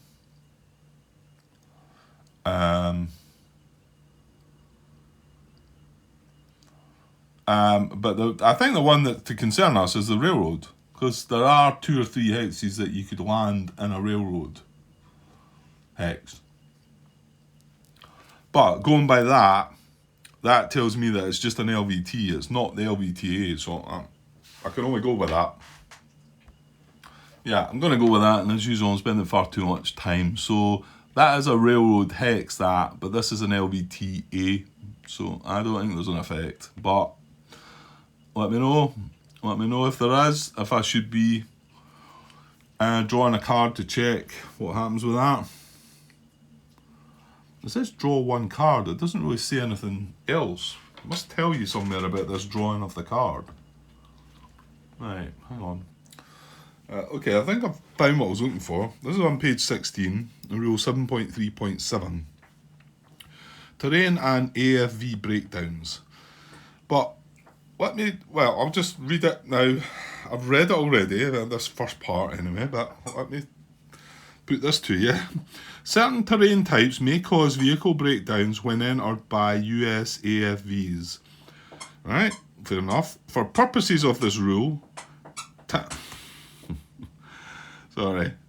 For purposes of this rule, tank units are different than any type of LVT. Okay. I wasn't quite reading that right. So for purposes of this rule, tank units are different than any type of LVT or LVTA unit. So fair enough. So that is, remember, that's a tank unit. So that is different from, the other two. There's an LVTA, and that one's the LVT, right? I need to put these back. Well, I'm just got my eye on where they were. So that's LVT, that's an LVTA, and that is a tank. So then it says important for the following rule, which we're about to read, treat LVT and LVTA the same. So that does tend to make me think that this is going to have to do this check. So if a terrain type is marked with an asterisk or asterisks on the terrain key, the US player must, and that's what we're looking at just now. So I might alter where this tank's going to land, I think. Sorry, the LVTA, because it looks like it is going to have to do this check. The US player must draw a card for each tank or LVT unit that enters that terrain. For purpose of this rule, tank units are different than any type of LVT. Okay. Why is it saying they are Draw a card for each tank or LVT unit that enters that terrain. I don't know. If there is a single asterisk with no type, both tanks and LVTs are affected. I just said there that for the purpose of this rule, tank units are different than any type of LVT or LVTA.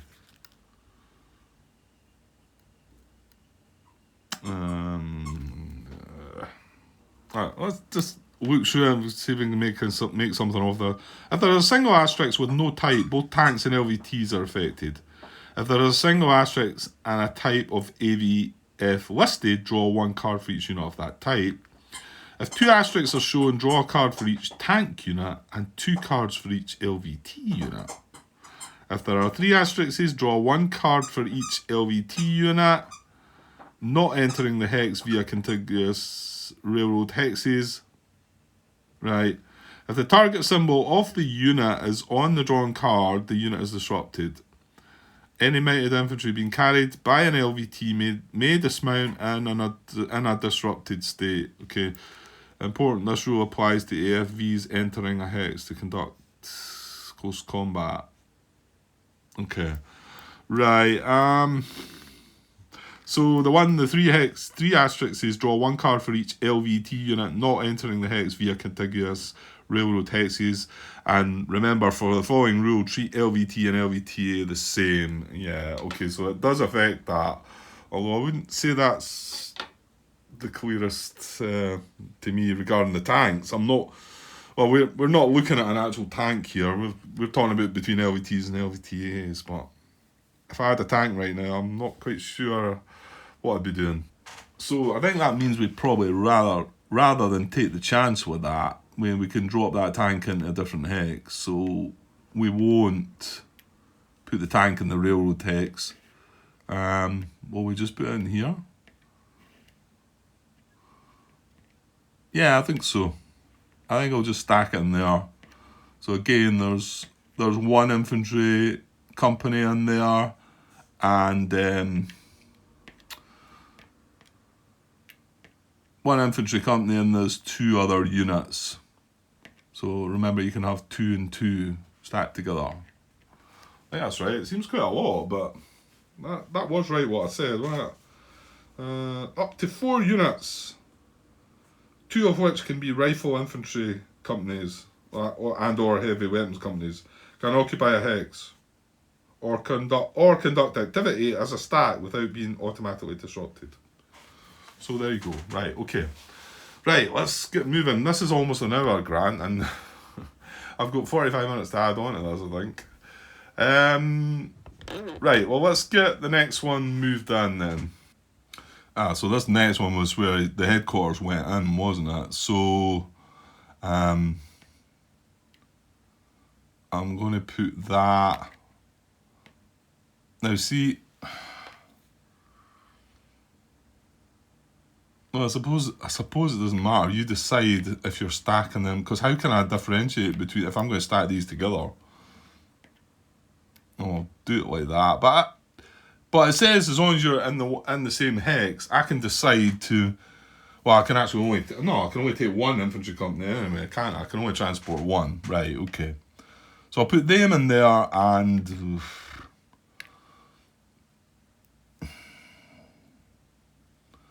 yeah, I don't know.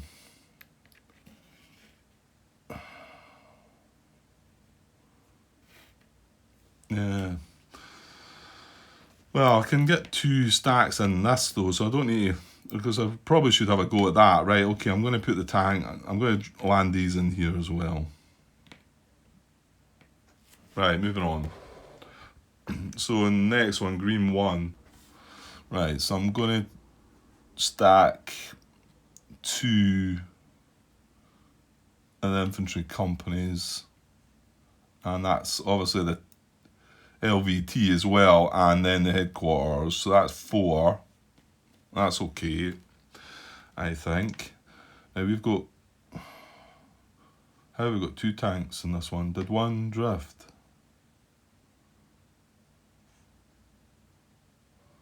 I don't think we got any more drift, did we? Have I? Oh no, I think we did, yeah. I think this circle tank drifted, didn't it? Yeah. Okay, we'll put him there and... Yeah, I'll put them in there then, I think. Now, again, no railroads, are we? No. There is one further down, I noticed. Right, so the guys are not going to be adjacent to anybody when they land, are they? So, oh well. Well, I should probably get them all given a free movement, so I'm going to put 2 of these together. And then that. And then they can all move as one free move, I think. And then this. Now I've got to remember, once this moves from here to here, that's a railroad, so if it was to make that move, then it's going to have to do that check, being an LVT, but however, we'll come to that when we come to that. Right, that's everything on that side. Okay, so over at the 4th Marine Division, and remember, there's no great strategies happening here. This is me just wanting to get the game played properly as usual. I'm not trying to do anything wonderful. Okay, so we've got 3 landing boxes here now. This one is a railroad, so we don't want any of the tanks landing in there. So probably want...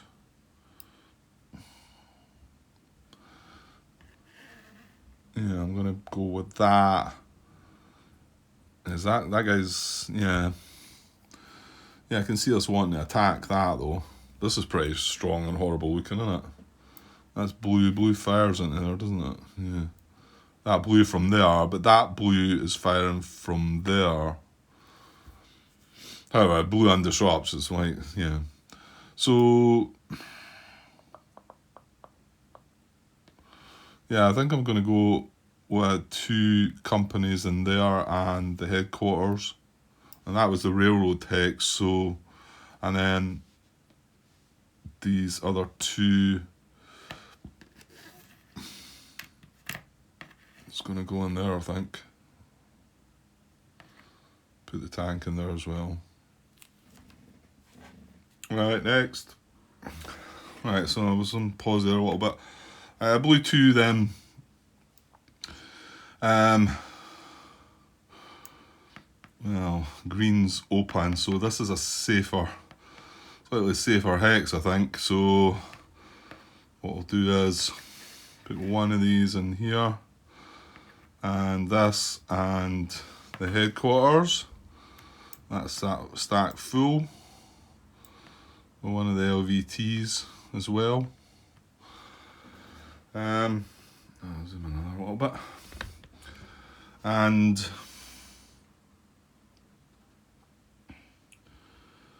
yeah, I don't suppose it really matters where. Probably better keeping them in this hex, so I'm gonna. So we'll land in there. Again, no railroads in them. Next into yellow 1. Again, no issues with. So, well, that's going to be green and red firing into there. Green is open, red's disrupted, but brown will be firing into there anyway. So, yeah, I'll go with this one. Hopefully, green doesn't turn up. So 1 of these again, and this, and the headquarters, and then well, actually that's a safer hex, isn't it? But it's not adjacent to anything. That's the thing. But the headquarters is, you know, this can give them free commands. But if I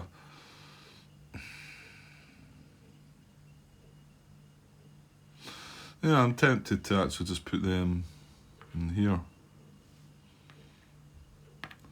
Now what kind of terrain is that? It's like a green, that's woods. See, that has an LVT, well, 1 asterisk. So if type of AV, area AFV listed, draw one card for each unit of that type. So that would happen if I moved it. Oh, well, hang on. That affects. If I land that in there, then that's the same. Is that woods? Sugarcane.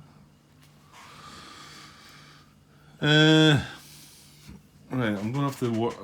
Sugarcane cultivated. What's it? I think.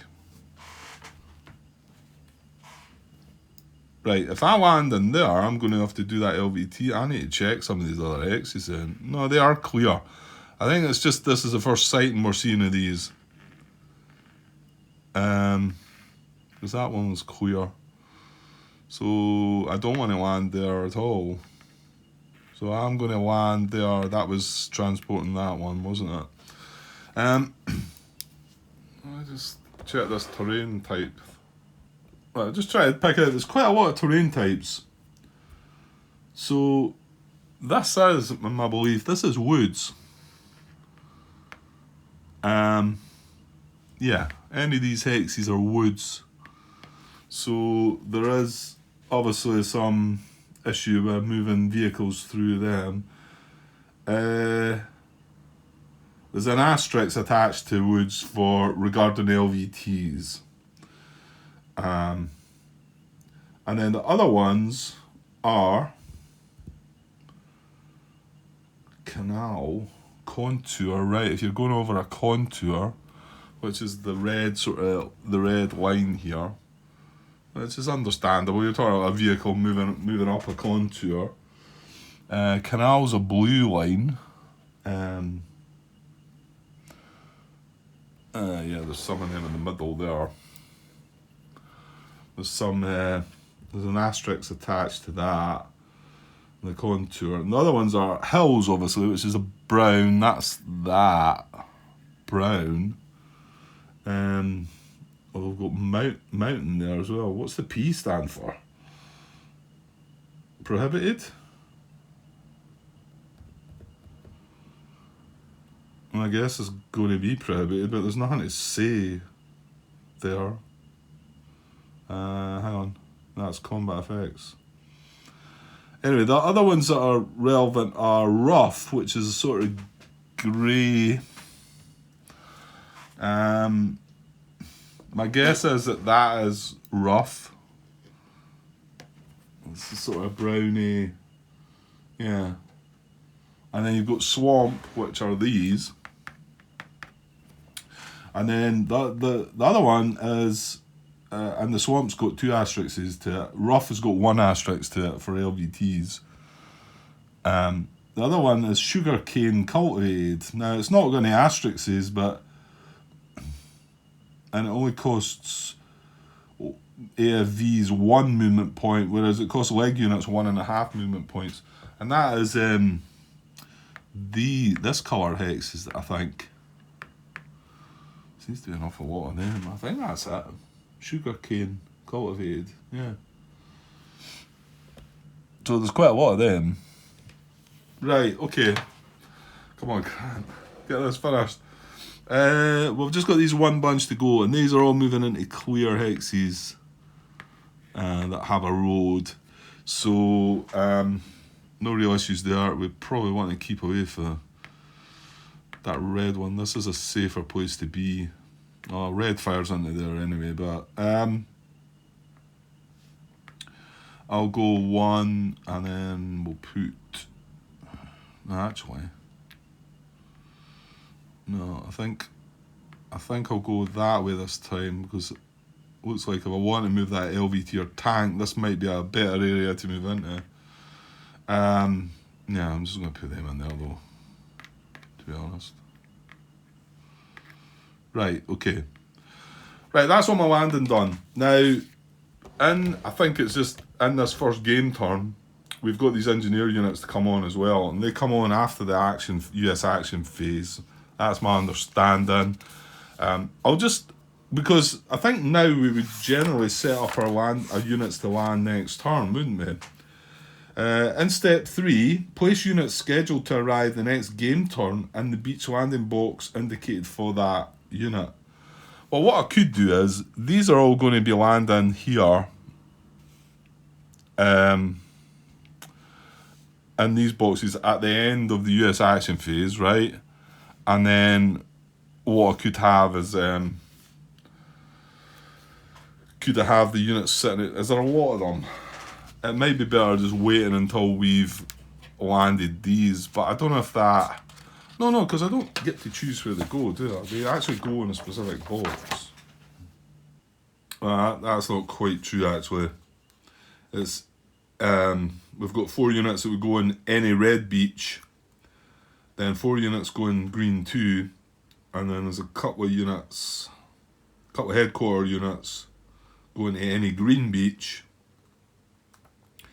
and then we've got any blue beach, any yellow beach. So I think I should really have to be deciding on where these are going to go now, because you know, you could,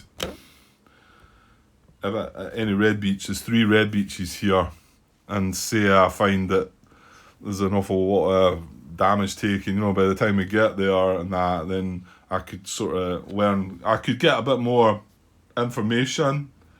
I'm getting information. I mean, I should really decide now where they go, I think. Whether it's all that relevant or not, I don't know. But, right, I better do that, though. Right, so there's an example of what I'm going to do. There's what's to land. It's any red beach, so I'm going to go for red 2, I think. And basically there's the 3 infantry companies, and then the battalion headquarters to go with it, and this is 6th Regiment. And then also this time we get the heavy weapons company from 6th Regiment, and we get the 6th Regiment regimental headquarters. So all then, and it says I deploy them in any red beach. So I'm going to deploy, when it says any red beach, does that mean that maybe they don't need to be together, right? You know what? Well, I'm putting them in red 2 anyway. I don't know if I could split them between the 3 or not, but I think you kind of want the headquarters wants to be all together. I think they want to be kind of close together, don't they? So the next ones are, these are 1-8. 1st Battalion, no. I'm never going to remember them. I do need to have a wee note, I think. I keep needing to look back to page 6. So it's A company, right? 1st Battalion. So they're the 1st Battalion of the 8th Regiment of the 2nd Marine Division. 1st Battalion, 8th Regiment. Yeah, okay. So they, actually no, it was green 2, Grant, not green 1. It's green 2, sorry, my bad. So they have to deploy there. They have to land there, but we do have a selection of the 8th Regiment HQ and the 8th Heavy Weapons as any green beach. See, that's giving us a choice of them, so maybe they do have to stack together then. It looks like they do.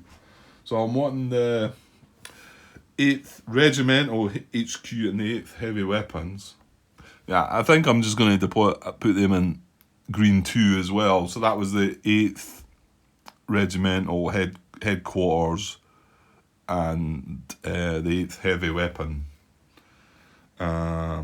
Yeah, it says any green beach, but we'll go with that. So the next 2 are going to be any blue, well, there's a battalion for any blue beach, and then any yellow beach. Okay, and yeah, these are from the 4th Division, obviously. Okay, I'll get them together. Alright, so we've got this for any blue beach. I think I'm going to go with blue 1 with this, actually. So again, this is a 23rd battalion, basically, with their headquarters and their 23rd Regiment, I think, is it? With their headquarters and the heavy weapons company from that as well. So I'm gonna go with blue 1 for them. And then the last bunch are the 25th Regiment. And that's any yellow beach, and it's the same kind of setup. So yeah, so this is the 25th Regiment. Is that right again, Grant? Regiment, have you got it right this time?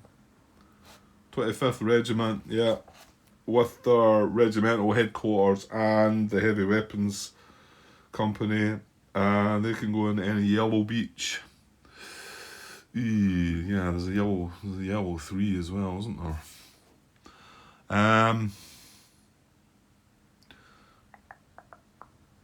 No. No, I think we'll go. I'm kind of tempted to yellow 1 because I put blue. This in blue 1.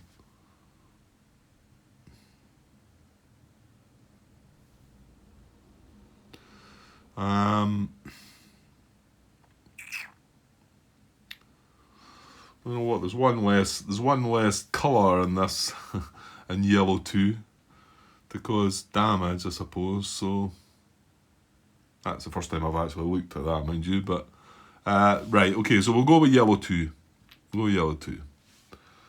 Okay, right. And I think I kind of have to set these up just now. Although these units have still got to land. Yeah. Right, I'm going to wrap this up because this has went on far too long.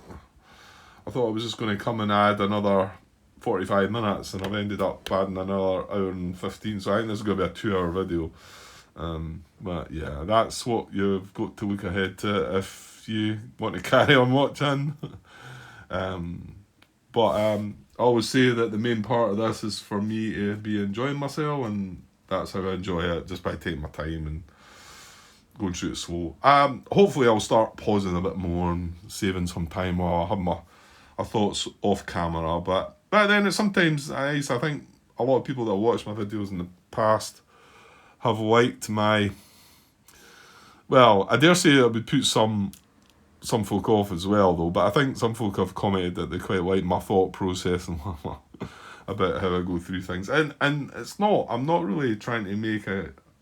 Honestly, I'm trying to do well in the game, but it's not mainly about that. It's to try and get the game right by the rules, because these games are really complex affairs. So, and yeah, there's a few things starting to stick out already, and all we've done is landed some units. We've not got into the meat of it really. And like I've already said, Martin's 22 questions he asked is a little bit concerning, but hopefully they all get cleared up. Joe is there. He says he will answer the questions in the next couple of days, so hopefully they come through and they become quite clear what's going on. Okay, right, I'll wrap this up, and I'll get back with part 2 sometime. Like I say, I'm possibly going to jump between this and Red Storm Dark Blue Defection. Been enjoying that. Done another episode, part of that yesterday as well. So I'll just squeeze it in when I can. Okay, I'll be back soon. Cheers.